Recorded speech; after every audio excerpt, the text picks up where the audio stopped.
Avant même l'écriture de nombreux royaumes africains, avant les grands empires, avant les frontières modernes, les peuples du continent racontaient déjà l'origine du monde. Comment la Terre est-elle apparue? Pourquoi les humains existent-ils? D'où viennent les animaux, les rivières, la mort ou le soleil? À travers toute l'Afrique, des centaines de peuples ont développé leurs propres réponses à ces questions. Et ces récits ne servaient pas seulement à divertir, ils expliquaient le fonctionnement du monde, les relations entre les humains et la nature, le rôle des ancêtres ou encore l'équilibre entre les forces visibles et invisibles.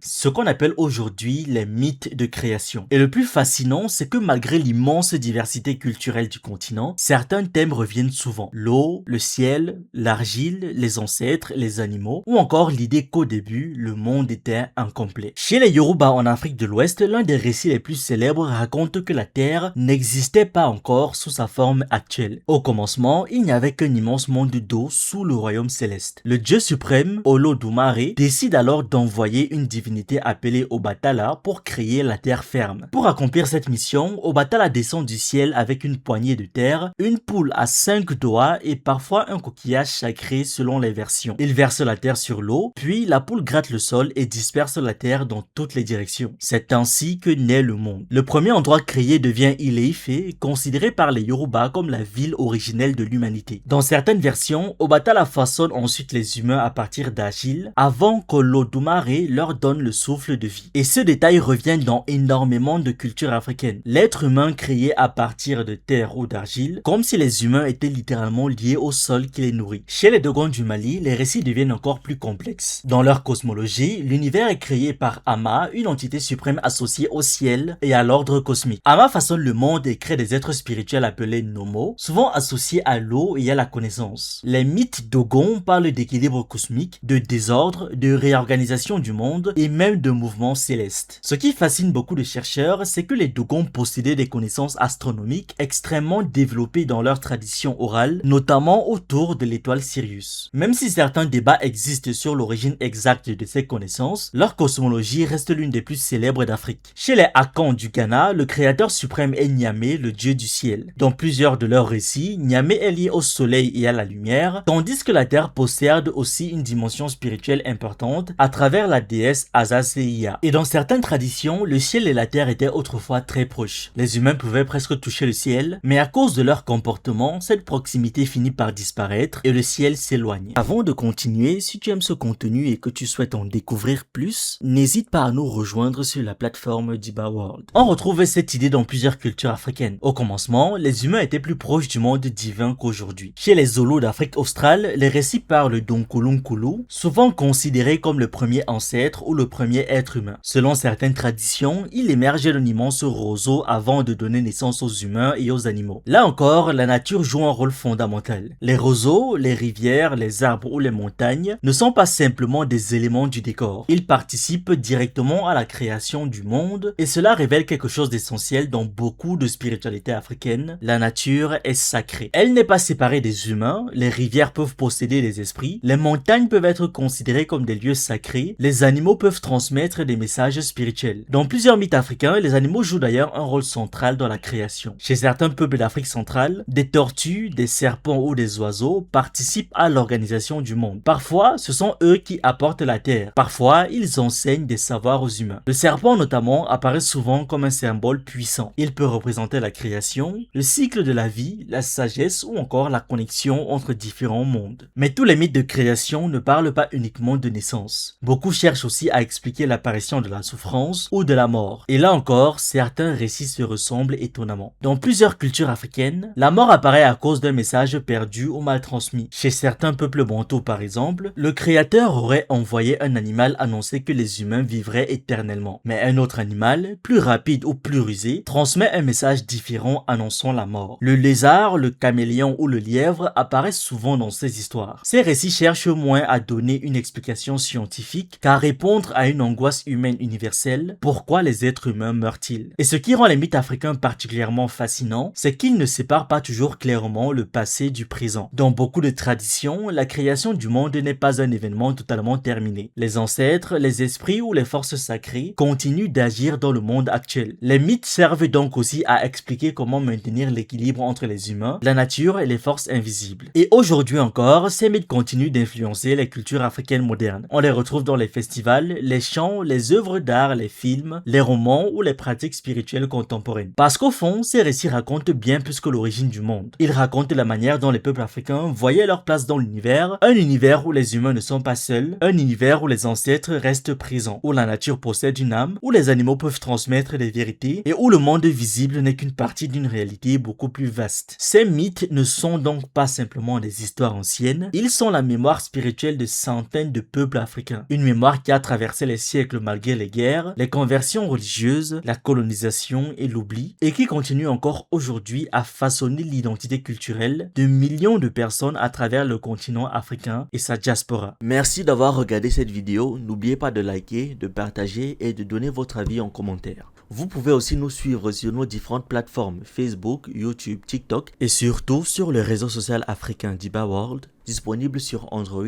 et iOS. Pour ceux qui le souhaitent, vous pouvez aussi rejoindre notre communauté WhatsApp. Tous les liens utiles sont dans la description.